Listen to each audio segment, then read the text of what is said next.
En el nombre del Padre, del Hijo y del Espíritu Santo. Amén. La gracia de nuestro Señor Jesucristo, el amor del Padre y la comunión con el Espíritu Santo esté con todos ustedes. Padre lleno de bondad, hoy queremos ponernos en tus manos para que este tema, en donde tú nos invitas a reconocer tu presencia en cada asamblea eucarística, te hagas presente en el corazón de cada uno de nuestros feligreses que hoy están ávidos de poder llenarse de ti, de tu espíritu, y enriquecer con la espiritualidad eucarística su camino de fe, de esperanza y de amor. Que el Espíritu Santo suscite en nosotros el deseo de renovar nuestra vida, para que contemplándote, alimentándonos y fortaleciéndonos del pan de la vida, podamos seguir adelante en el gran plan que tienes sobre nosotros y seamos partícipes del camino de la redención. Ven Espíritu Santo, llena los corazones de tus fieles, enciende en ellos el fuego de tu amor. Envía, Señor, tu Espíritu y se renovará la faz de la tierra. En el nombre del Padre, del Hijo y del Espíritu Santo. Amén. Les he pedido, pueden tomar asiento, les he pedido ya a los organizadores que para que no somos un auditorio muy grande como para poder tener la pantalla hasta allá arriba, que ni siquiera alcanzábamos a leer el mensaje, está un poco más cercano para poder entonces estar atento a cada una de estos puntos que abordaremos. En este 12º Congreso Eucarístico, aquí en esta comunidad de parroquial del Sagrado Corazón en Nashville, hoy el Señor nos invita a contemplar el grande misterio de la presencia de Jesús en medio de la asamblea cristiana. Y así, este tema nos permite poder ver que en cada Eucaristía Cristo se hace presente en la asamblea reunida en su nombre, puesto que mismo Cristo en el Evangelio nos ha dicho: donde 2 o 3 estén reunidos en mi nombre, yo estoy ahí en medio de ellos. Y en cada asamblea eucarística, precisamente como lo hemos hecho, nos ponemos ante la presencia de Dios uno y trino para iniciar nuestra celebración, como lo hemos hecho en esta oración. Y la presencia de Jesús en la Eucaristía está desde el momento donde el sacerdote entra en procesión, porque es parte del proceso donde Jesús entra hacia el Gólgota, en ese camino hacia la cruz. La presencia de Cristo nos invita a contemplarlo precisamente y agradeciéndole este maravilloso don. Quiero compartirles 3 acontecimientos que hemos vivido en el tema eucarístico. Y esos 3 propuestas que hemos vivido recientemente y que estamos viviendo todavía actualmente, nos va a llevar a 3 palabras que nos van a ayudar a edificar el tema de la presencia eucarística. El primer grande acontecimiento es lo que ustedes vivieron aquí en Estados Unidos, que es el Congreso Nacional aquí en Indianápolis en el pasado mes de julio, del 17 al 21, y que ustedes mismos fueron testigos que en la organización tuvieron a bien poder confluir desde 4 puntos cardinales, una grande procesión donde el Santísimo iba hacia el encuentro para que a la inauguración de este Congreso Eucarístico Nacional en Indianápolis entraran en el estadio con la procesión del Santísimo. Eso fue un signo, pero ese signo nos tiene que llevar también a un compromiso de vida, y para este tema lo vamos a rescatar. El hecho de que en los 4 puntos cardinales de este Congreso Nacional en Indianápolis hayan hecho posible desde 4 puntos cardinales poder ir convergiendo para poderse encontrarse en el centro eucarístico, nos lleva a reconocer que la presencia de Jesús Eucaristía que nos tiene que llevar es cristocéntrica, es decir, que Cristo nos convoca y nos reúne. Ahora yo sé que desde este Congreso, 12º Congreso, han venido personas de distintos lugares, de Atlanta, y convergen para podernos encontrar en Cristo Eucaristía. Por eso, en este contexto del 10º Congreso Eucarístico, les invito a que la presencia de Cristo revive nuestro sentido de comunión.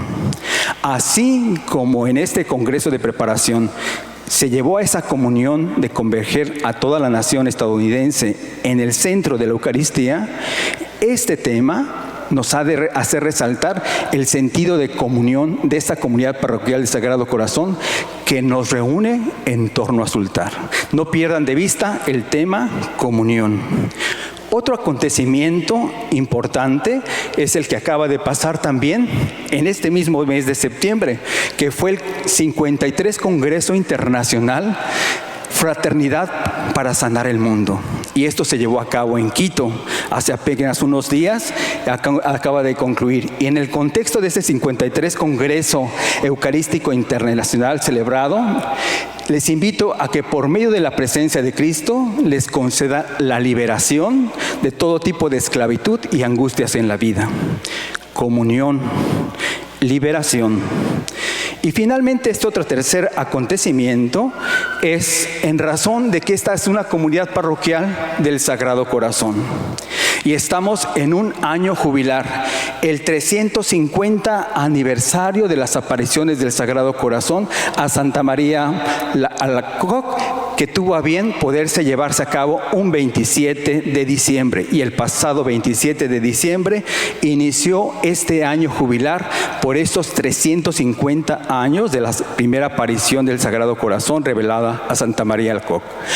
Este acontecimiento concluirá el próximo 27 de junio del 2025. Así que este es un año jubilar que tenemos que saber aprovechar para vivir. Y por eso, retomando el tema de la presencia de Jesús en la Eucaristía, en la asamblea, les invito a que esta presencia de Cristo acreciente su amor a la Eucaristía. Entonces, 3 puntos vamos a ver en este tema: comunión, liberación y amor. Ahora lo vamos a desarrollar de esta manera. El fundamento bíblico teológico de esta presencia de Cristo en la asamblea eucarística es la Pascua. Parafraseando al apóstol Pablo, Pablo expresa y dice: si Cristo no hubiera resucitado, vana sería nuestra fe. Pues parafraseando a San Pablo, yo diría: si Cristo no hubiera resucitado, vana es la Eucaristía. Pero como Cristo ha resucitado, de ahí viene la razón de que nosotros en la asamblea eucarística no nos reunamos como los judíos que conservan todavía la ley de Moisés del Shabbat, de poder dedicarle a Dios el sábado, sino que ahí tiene la razón de esa reunión de asamblea, que nosotros celebramos la Eucaristía, nos reunimos en nombre del Señor el domingo de la resurrección. Entonces, cada vez que nos reunimos en nombre del Señor, estamos evocando el acontecimiento pascual, el fundamento bíblico, teológico de la asamblea reunida en torno a Cristo ante su presencia, es el acontecimiento de la Pascua. En cada celebración eucarística, Cristo se hace presente como lo hizo con los apóstoles, presentándose en medio de la comunidad apostólica después de haber anunciado su pasión, su muerte y su resurrección. Ese es el fundamento, pero que tiene un antecedente, el antecedente de la Pascua judía, porque la Pascua judía la celebró también nuestro Señor, pero le dio una connotación nueva. Esa Pascua judía, que es una experiencia de comunión, de liberación y de amor. La Pascua judía, que en el libro del Éxodo nos presenta cómo hasta la fecha, en el tiempo de hoy, los judíos siguen celebrando ese acontecimiento pascual de la liberación del pueblo de Israel que salió de la esclavitud de Egipto. Y entonces fue una experiencia de liberación que los permite unirse en comunión para poder vivir ese acontecimiento de liberación de nuestro Señor, para salir hacia la tierra prometida que emana leche y miel. Pero nosotros, en la Pascua cristiana, Jesús mismo les dijo a los apóstoles que fueran a preparar el lugar para la Pascua. Y con las indicaciones que Jesús les dijo, ahí en esa Pascua, Jesús nuestro Señor nos invita a participar de esa experiencia de salvación, del paso de la muerte a la resurrección. Ese es el motivo por el cual nosotros nos reunimos en una asamblea eucarística en el nombre de Cristo para vivir su presencia, la experiencia de Cristo resucitado. Vana sería nuestra fe si Cristo no hubiera resucitado. Vana es nuestra asamblea eucarística si nosotros quitamos el tema de la Pascua, el tema de la resurrección de Cristo. Ahora vamos a ver el tema de las raíces que se remontan al sentido de la Pascua en nuestra vida. El Pesaj, que es una palabra hebrea que es para el pueblo de Israel, se llama la Pascua, nos invita a poder ver que el judío explica esa Pascua desde el Cordero Pascual. Si nosotros nos vamos a dar a la tarea de revisar el libro del Éxodo, vamos a ver que las indicaciones que Moisés da al pueblo de Israel es que se reúnan para ofrecer un cordero sin mancha y que se reúnan en familia. Y si es muy grande ese cordero y no alcanza, que se unan con otra familia para compartir ese cordero en sacrificio, para rememorar ese acontecimiento de la experiencia liberadora del pueblo de Israel. Pues esa Pascua judía, aunque tiene su origen en los ritos del cordero y del pan ácimo, es decir, del pan sin levadura, nos permiten remitirnos a un acontecimiento de liberación. Por eso, comunión, liberación y amor. Y esa experiencia de liberación también tiene una connotación en nuestra propia experiencia pascual, como también ese acontecimiento salvífico. Pues bien, en la Eucaristía, que significa acción de gracias, es el sacramento de la Pascua de Cristo. Así recordamos aquel momento cuando lo veíamos en el anterior tema, con las palabras de Jesús: hagan esto en conmemoración mía, dejándonos su presencia eucarística en la sencillez del pan y del vino, para que todo esté lleno de acuerdo a las promesas que Jesús nos invita para poder dar un nuevo éxodo pascual de Cristo. Ya no es recordar la liberación de la esclavitud de Egipto, ahora es recordar el acontecimiento más importante de nuestra vida, la experiencia de salvación. Jesús se inmola, ahora ya no es el Cordero como en el Antiguo Testamento con el pueblo de Israel. Ahora Cristo nuestro Señor es el Cordero de Dios, el que se inmola, el que se ofrece en el altar a sí mismo como sacerdote y como víctima para ofrecer en sacrificio nuestra salvación, nuestra liberación. Y ahí retomamos otra vez el tema de liberación. Pues esa última cena tiene la condición de la Pascua con sus discípulos porque Jesús la compartió con sus apóstoles.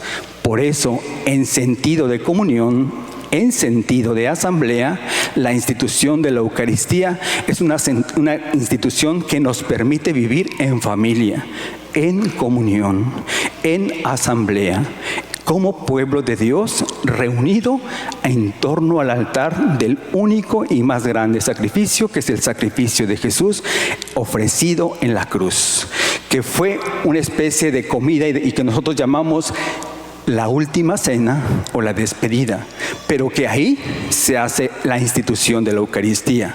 E introdujo grandes cambios en esos signos y palabras que, si nosotros nos remitiéramos a toda la historia de la Eucaristía, vamos a ver que en un principio no se llamaba Eucaristía.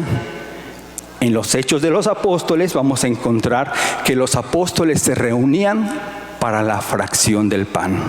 Y en la fracción del pan, Jesús, como el gesto que hizo con los discípulos de partir el pan en la última cena y compartírselo a los apóstoles, nos da el sentido, como lo decía hace un momento el padre Lule, de la fraternidad, del pan compartido en comunidad para vivir la comunión, experimentando la liberación, la salvación, y que nos lleva a un amor entrañable por el amor y el gesto de Jesús que se queda en la sencillez del pan eucarístico.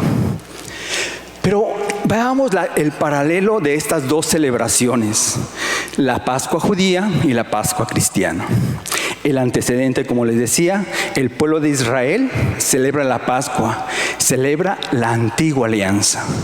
Y así, en la Eucaristía, como Jesús mismo lo expresa en la institución de la Eucaristía, esta es mi sangre, sangre de la nueva alianza, que será partícipe de participarnos del don del perdón de todos nuestros pecados.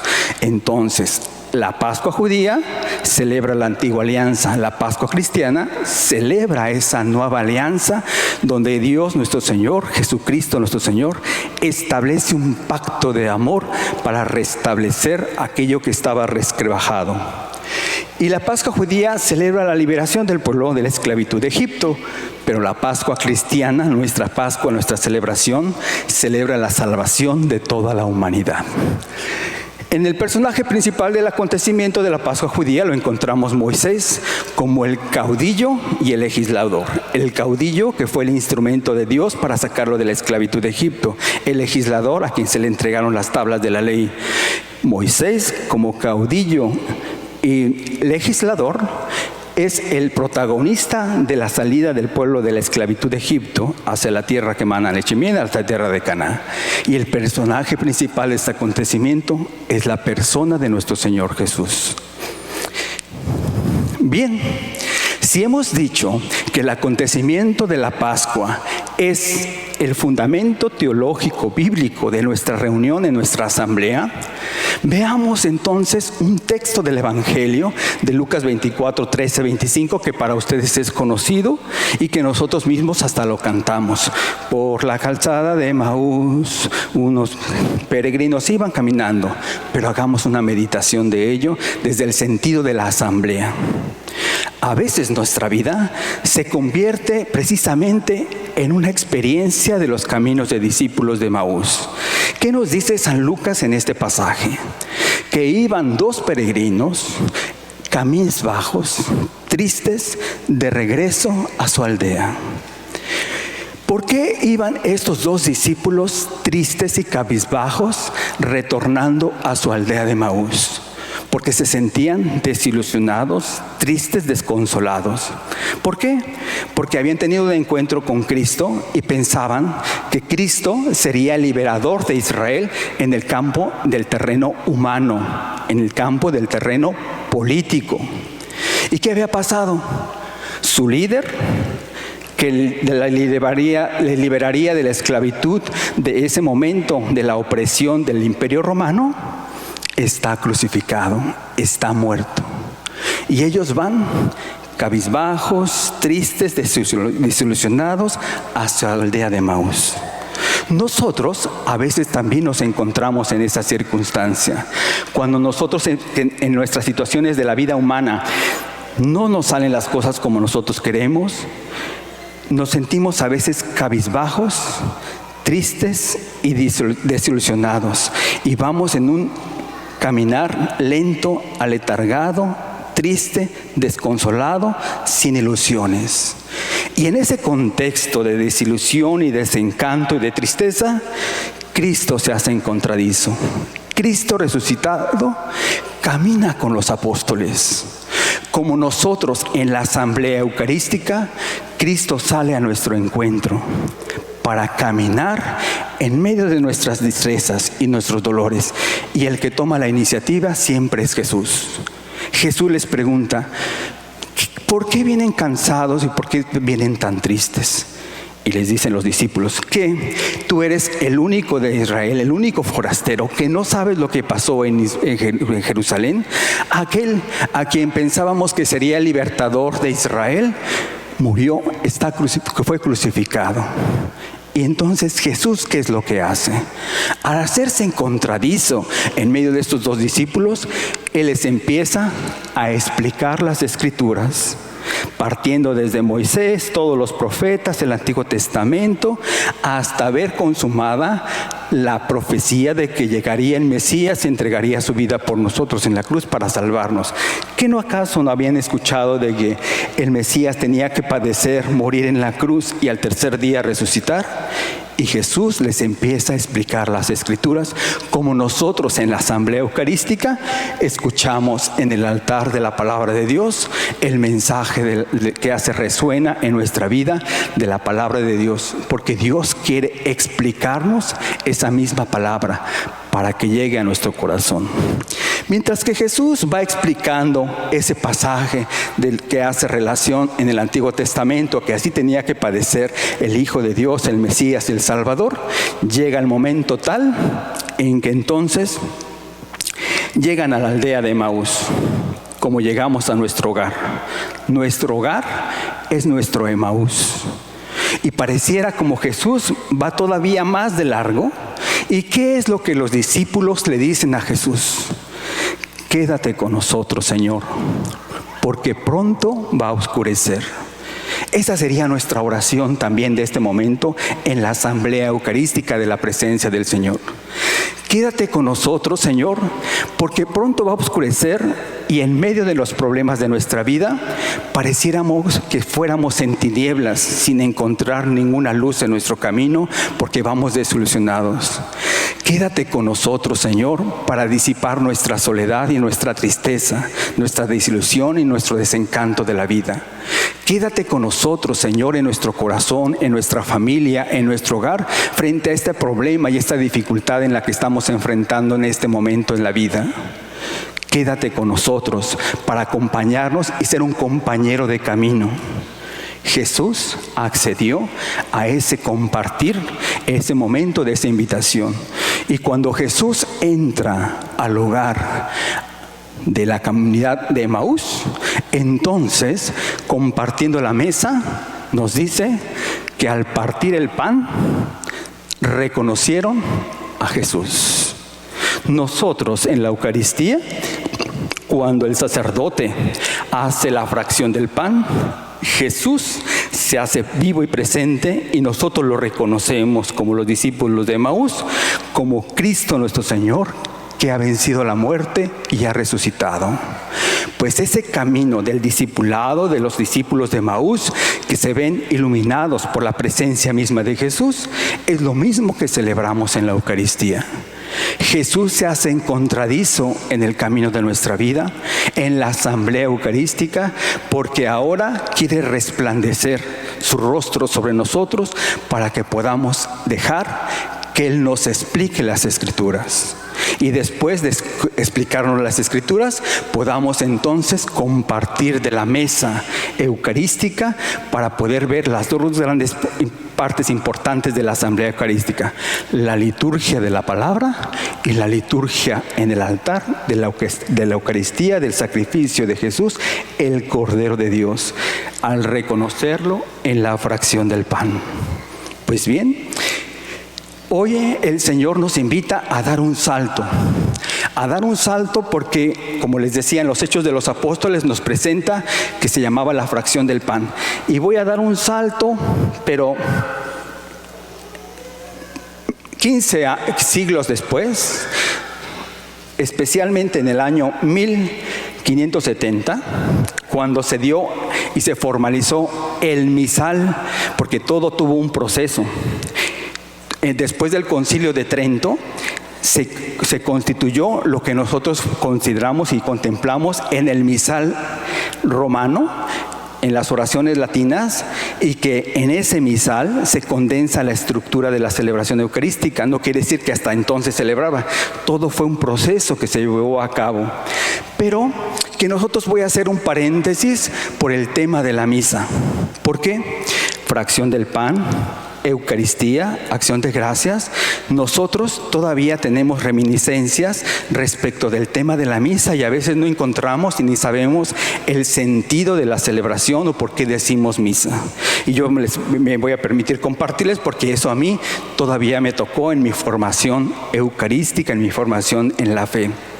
Recuerdo muy bien de mi infancia, porque mis papás son antes del Concilio Vaticano, antes de 1965, y ya fallecieron, pero yo recuerdo desde niño que mis padres en la mañana, especialmente mi mamá, en los domingos, decían, vamos a ir a partido de fútbol, vamos a un día de campo, vamos a hacer esto el domingo.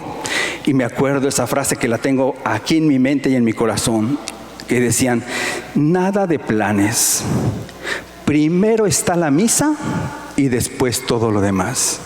A mis papás y a mis hermanos mayores todavía les tocó, antes de 1965, la misa que era en latín. Y tal vez algunas personas o algunos de sus abuelos les habrá tocado que la misa antes de 1965 era toda en latín. El sacerdote, se suele decir que a espaldas del pueblo, pero lo más correcto es decir, es de frente a Jesús, de frente al altar, no a espaldas del pueblo. La celebración, el sacerdote, podríamos decir, estaba a espaldas del pueblo, pero lejos de estar a espaldas del pueblo, estaba frente al altar. al centro. Y en esa cultura yo crecí de niño, en donde nos hacían levantar en domingo a las 6 de la mañana para ir bien bañados, bien presentables, a la misa de las 7 de la mañana, si bien nos iba, si no, a la de las 8. Y todavía recuerdo que de niño había que estar sentado en la misa y no se podía uno mover porque quedaba uno momificado. Y si te movías, había un pellizco. Ahí está la misa. Yo sin entender nada, yo sin saber nada, entonces me recuerdo que todavía, yo recuerdo que a mí me encantaba el momento de la paz. Primero, porque era el momento en que yo me podía mover, y segundo, porque yo sabía que con ese signo eso ya se iba a acabar. ¿Pero qué significa la misa? A ver, tanto hablamos de misa, y anteriormente la cultura religiosa giraba en torno, es que vamos a oír misa. Y tienen razón en el contexto de ese tiempo. Nosotros íbamos a oír misa, pero no a escuchar misa. Íbamos a oír misa porque de la misa no sabíamos nada. Oíamos la misa. Y hoy, después del Concilio Vaticano, debemos dar la fortuna de que la misa es en nuestra lengua vernácula. En cada país, de acuerdo a su idioma, se hace la celebración eucarística.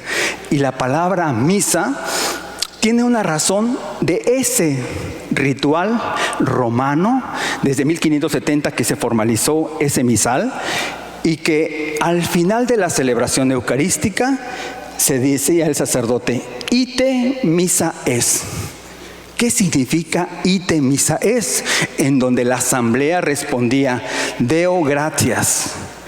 Este ite es del verbo ir. Misa significa enviado. Eres enviado.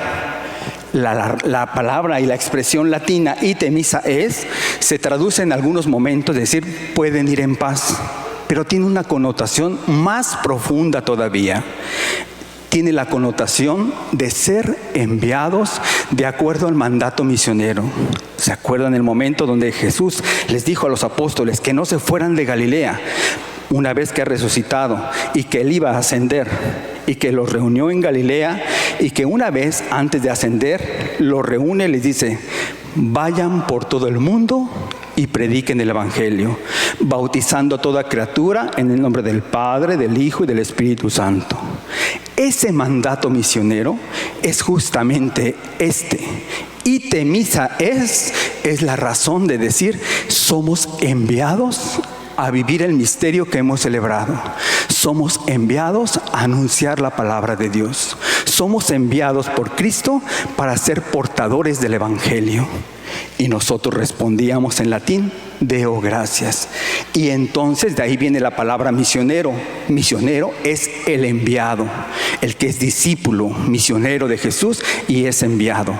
Y entonces esa connotación de la misa tiene una repercusión no en el rito únicamente de la misa, sino una vez que termina la celebración, tenemos el compromiso de ir y anunciar, ser enviados, ser misioneros para poder vivir esos misterios. Y después se hace esa traducción. Ahora pueden ir a celebrar, a vivir estos misterios que hemos celebrado. Entonces la razón de la misa es el envío. Somos enviados a anunciar esta buena noticia. Y entonces, después del Concilio Vaticano, cuando ya la Iglesia hizo la reforma sobre la liturgia y en cada lengua hacer su propia celebración eucarística de acuerdo a su idioma, entonces ese es el momento importante ya de transformar, de decir, voy a oír misa, ahora voy a participar de la misa. O como ahora lo llamamos, vamos a participar de la Eucaristía. Porque no simplemente soy un fiel pasivo, sino que soy partícipe de ese momento de la asamblea que nos reúne. Esa es la razón de la palabra misa. Somos enviados por Dios con el mandato misionero. Pero a ver, ahora, ¿dónde encontramos la presencia de Jesús en la asamblea reunida en su nombre? Las 5 formas de la presencia de Cristo, cuando los obispos se reunieron, estábamos hablando ahora del Concilio Vaticano II, Uno de los puntos principales que establecieron en aquel momento del Concilio Vaticano fue precisamente la relación en la liturgia de que Cristo está presente en 5 momentos importantes de la celebración. Está presente durante toda la celebración, pero hacen resaltar sobre esos 5 puntos. El primero, en el ministro que preside. 2, en la asamblea, que es el tema que nos convoca. 3, en la palabra de Dios proclamada en el Evangelio, con la liturgia propia de la primera lectura, el Salmo y el Evangelio. 4, en las especies eucarísticas del pan y del vino. Y 5, de lo que les acabo de decir, en el momento de ser enviados, en la misión que nos deja, ver por los pobres y necesitados para ir y evangelizar. Y de ahí viene esa razón de la misa. Vamos a ver cada uno de ellos, de esa presencia. 1, en el sacerdote. En la persona de Cristo, yo ahí les comparto muchas veces, a veces perdemos de vista, porque desafortunadamente, hacia el Padre Lules hace alusión, nosotros como sacerdotes hemos llegado a dar un antitestimonio de nuestra vida, de nuestro ministerio y de nuestra fe. Y desafortunadamente, a veces nuestra fe la centramos en la vida sacerdotal. Y eso nos decepciona. Y a veces vamos cabizbajos, tristes como los discípulos de Maús, porque hemos tenido un desencuentro con un sacerdote, con un antitestimonio, que entonces declina nuestra fe. Y yo les pregunto, nosotros en la asamblea eucarística, ¿a quién estamos siguiendo? ¿Al sacerdote o a Cristo? Pues entonces, el sacerdote, aunque sea lo que sea que ustedes quieran decirlo, aunque ustedes vean un antitestimonio, él ha sido ungido, él ha sido consagrado en sus manos, sobre su cabeza, ha sido consagrado. Y la celebración eucarística, Cristo está presente, así en el sacerdote cojo, sordo, tartamudo, como ustedes quieran verlo, porque está ungido. Y sus manos han sido ungidas para poder tener la autoridad y la potestad de bajo la especie del pan y del vino, en el momento de la consagración, dejarnos el más grande regalo, la presencia del cuerpo y la sangre de Cristo, que con sus manos nos sigue bendiciendo y acompañando en el camino de la vida, que con sus pies sigue caminando en su ministerio para atender a un enfermo, para atender la solicitud de la feligresía, que con el corazón sigue irradiando el amor de Cristo. En la persona del sacerdote que ha sido ungido está la persona de nuestro Señor Jesucristo, y ha sido bendecido, ha sido escogido de Dios, si bien es cierto, de la comunidad del pueblo, de los feligreses, para poder haber sido llamado, como fueron llamados los apóstoles, en su oficio de pescadores, en su oficio de cada uno, del ministerio de cada uno de nosotros, para llamarnos y podernos consagrar y hacer de la asamblea eucarística en persona de Cristo. Ahí está presente Cristo nuestro Señor, en el sacerdote cojo, tartamudo y lo que ustedes quieran ver, porque Él es el ungido de Dios y ha sido consagrado para dejarnos el más grande regalo de la presencia misma de Jesús en la Eucaristía. 2. En la publicación más reciente del Instructivo General del Misal Romano, que guía a los sacerdotes y a los ministros litúrgicos, ahí también nos dice que la primera presencia de Cristo mencionado es su presencia en la asamblea del pueblo de Dios. Y efectivamente, cada uno de nosotros, como dice San Pablo, somos piedras vivas que nos vamos configurando en el edificio espiritual, en el cuerpo místico de Cristo, para poder edificar esa iglesia. La iglesia que nosotros mismos hasta con un canto lo expresamos. La iglesia, a edificar la iglesia, somos la iglesia del Señor. Hermano, ven, ayúdame, hermana, ven, ayúdame, a edificar la iglesia del Señor. Esa experiencia de ese canto ve en la síntesis de la asamblea como pueblo de Dios, reunida para ser nosotros piedras vivas de esa comunidad eclesial. No el templo material, Porque la más grande riqueza en nuestras iglesias no es el arte sacro, las pinturas, los cálices de oro. Lo más sagrado que tenemos en nuestra iglesia es la presencia de Jesús en la Eucaristía, en el pan del vino. Pero en esa misma presencia nos hace ver que nosotros, reunidos en la asamblea, somos parte de esas piedras vivas que nos vamos configurando en el templo espiritual para poder irnos configurando en el cuerpo místico de Cristo, para poder cantar y alabar la grandeza del amor de Dios. Y cada vez como nos reunimos nosotros, nos reunimos como pueblo de Dios, y en el medio del pueblo de Dios se hace presente Jesús para poder participarnos de ese don maravilloso de su presencia viva en medio del mundo. Cristo está presente indudablemente en la tercera forma de la presencia que nos hace en cualquier liturgia, que es precisamente en la celebración de la palabra de Dios. Y ahí juega un papel importantísimo. Dios siempre quiso comunicarse de muchas maneras con nosotros, con la humanidad. Y antes, en el Antiguo Testamento, en la historia de la salvación, en la historia de la iglesia, Dios se comunicó a través de profetas.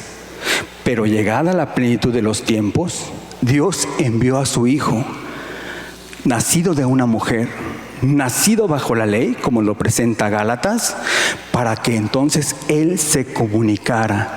Y entonces el Evangelio de San Juan nos dice en el prólogo que la palabra siempre existía, y por la palabra fueron hechas todas las cosas, y sin Él no se hubieran hecho nada. Y la palabra se hizo carne. Y llegada la plenitud de los tiempos, la palabra de Dios se encarnó.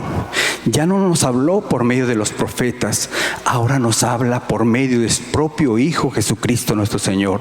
Y entonces en la celebración eucarística se nos presenta el don de la palabra de Dios. Y Dios se nos comunica. Y sabemos que la palabra de Dios es viva y eficaz como un arma de dos filos, porque penetra en lo más profundo de nuestro corazón y nos descubre de lo que somos para poder ver siempre un mensaje de amor, de misericordia, de esperanza, de liberación, de comunión y de amor, como llegamos a este momento. Entonces la presencia de Jesús está en el don de la palabra de Dios, que hay que escucharla como el Shema, que escucha a Israel y contempla. La cuarta forma de la presencia de Cristo en la liturgia, indudablemente, es en la presencia de las especies del pan y del vino, que en el momento de la consagración, ese pan deja de ser pan para ser el cuerpo de Cristo, esa sangre deja de ser sangre para convertirse en la sangre preciosa de Cristo. En las especies del pan eucarístico, del cáliz de la salvación, Cristo se hace presente como se hizo con los discípulos de Emaús, que una vez que los discípulos de Emaús descubrieron a Jesús en la fracción del pan, regresaron hacia Jerusalén, ya no con tristeza, ahora llenos de júbilo, para compartirlo con la comunidad apostólica. ¿Y qué expresaban eso? Con razón, nuestro corazón ardía mientras nos explicaba las Escrituras. En la liturgia de la palabra, en la celebración eucarística, en el altar de Dios, que es el ambón de la palabra de Dios, ahí Jesús nos vuelve a explicar las Escrituras. Y como los discípulos de Emaús, tenemos también que experimentar y decir, con razón ardía nuestro corazón cuando nos explicaba las Escrituras. Esa presencia de Jesús en el pan y en el vino, y en esa presencia del momento de poder participar de la comunión con el Señor, como les decía en el tema anterior, nos convertimos en el momento de la comunión reconociendo su presencia para ser unos sagrados vivientes y agradecerle a Dios el don maravilloso de su amor que se ha querido quedar con nosotros en la sencillez. Pero esa última y quinta forma de la presencia de Dios es cuando somos enviados. De ahí la palabra misa. Somos enviados. Con el mandato misionero de Cristo, vayan por todo el mundo y anuncien el Evangelio. Pero hay una connotación todavía más.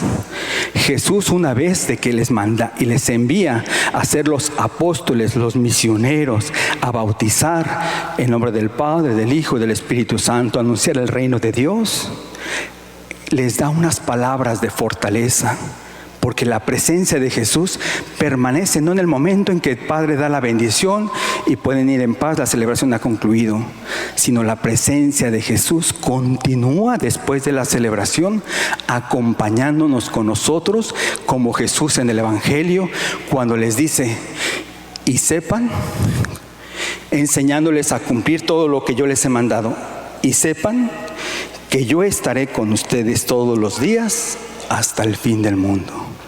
En el momento encontraremos tribulaciones, dificultades, problemas, pero cuando nosotros nos sentimos certeros de que en la misión Jesús va con nosotros, nos da la fortaleza, nos da la gracia que nos sostiene.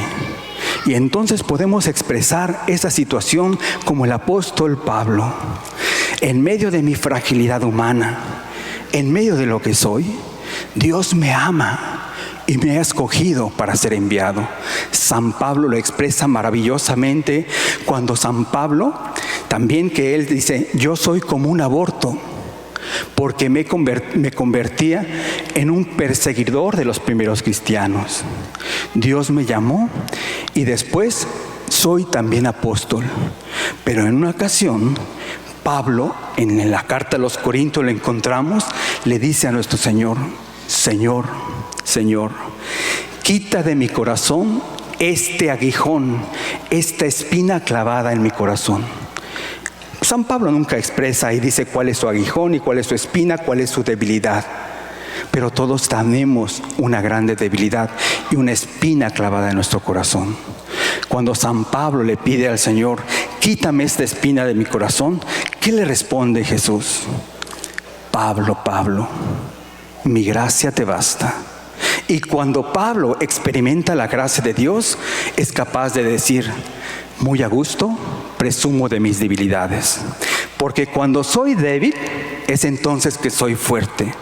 Porque ya no soy yo, es la gracia que actúa en mí. Y de ahí viene la máxima de Pablo: todo lo puedo en aquel que me fortalece. Es decir, que en el momento de ser enviado, no importa esa espina clavada en nuestro corazón, no importa nuestra fragilidad humana, nuestra vulnerabilidad, que ahora en la pandemia lo hemos vivido a través de un virus en donde algo tan diminuto, nosotros no estamos exentos de ser vulnerables frente a la situación de nuestra vulnerabilidad humana, de nuestra fragilidad, de nuestra enfermedad. Porque cuando soy débil, es que soy fuerte, y entonces es la gracia de Dios que actúa en mí para poder ser enviado a cumplir ese mandato misionero con la certeza de que Jesús estará con nosotros hasta el fin del mundo. En el mundo encontrarán tribulación, pero ánimo, yo he vencido al mundo, yo estaré con ustedes hasta el fin del mundo. Esas son las palabras testamentarias que nos han de impulsar a poder sentir la presencia de Jesús, no únicamente en el momento de la celebración eucarística, sino en el momento en que el sacerdote nos da la bendición y partimos a casa. Ahí viene el compromiso mayor de la presencia de Jesús, porque ahí es donde vamos a regresar a nuestro Emaús, a nuestro hogar, a nuestro trabajo, a nuestra vida cotidiana. Y ahí es donde tenemos el grande combate de poder hacer posible de lo que hemos vivido, que no se convierte en un simple rito, sino lo que hemos vivido en la asamblea, ahora lo vayamos a vivir en la vida familiar, en la vida laboral, con nuestros vecinos, con nuestros compañeros de trabajo. Ahí es donde está ese mandato misionero, y Jesús va de nosotros. Jesús va de la mano con nosotros. Vayan y sepan que yo estaré todos los días hasta el fin del mundo. Me quedan 2 minutos, pero ya voy a terminar. Quisiera terminar con este pasaje del Evangelio que nos va a remitir a la comunión, a la liberación y al amor. Esta cita se las he transcrito tal cual, que es Efesios 4, 1 a 7, del 11 a 13. Hermanos, yo Pablo, prisionero por la causa del Señor, los exhorto a que lleven una vida del llamamiento que han recibido. Sean humildes, sean amables, sean comprensivos, sopórtense mutuamente con amor y esfuércense en mantenerse unidos en el Espíritu por el vínculo de la paz. Si nosotros nos lleváramos esto en este congreso, yo me daría por satisfecho de que este congreso no fue algo inútil en su vida. Porque ahora en ese mandato misionero se nos llama a que en ese mandato misionero practiquemos la humildad como Jesús, que es manso y humilde de corazón. A ser amables con la regla de oro de Jesús.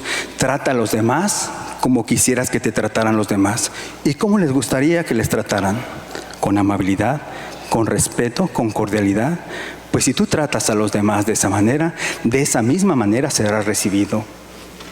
Sean comprensivos en la vida familiar, matrimonial, laboral, antes de condenar y de ver la situación del otro, antes de ver la viga que tiene el hermano. Cuando yo llego una viga doblemente y nada más mi hermano tiene una paja, tengo que tener la capacidad de comprensión y de tolerancia en la vida familiar de mi hermano, de mi esposa, de mi esposo.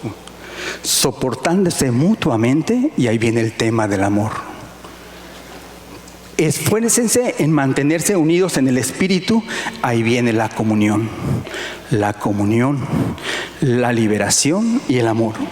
Porque no hay más que un solo cuerpo y un solo espíritu, como también es solo una la esperanza del llamamiento que ustedes han recibido.